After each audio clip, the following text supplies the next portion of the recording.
How to enable or disable show tabs on the screen on the Samsung Galaxy S25, S25 Plus or the Ultra or the Edge. First, let's return back to the home screen by tapping on the home button at the bottom of the screen. Now from the home screen, swipe down at the top to open up quick settings. In here, tap on the settings icon. Now from the settings page, we then scroll down to the bottom and tap on developer options.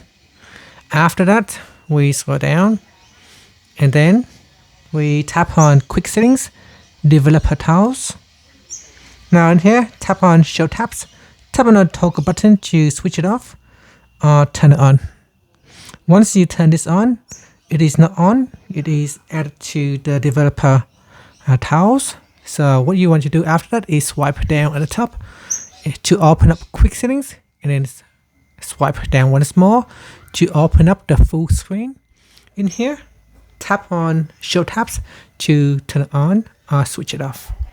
And that's it. So when you tap on the screen, it shows a little white dot. So that's when it's on.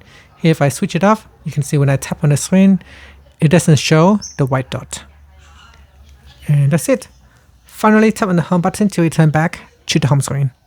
Thank you for watching this video.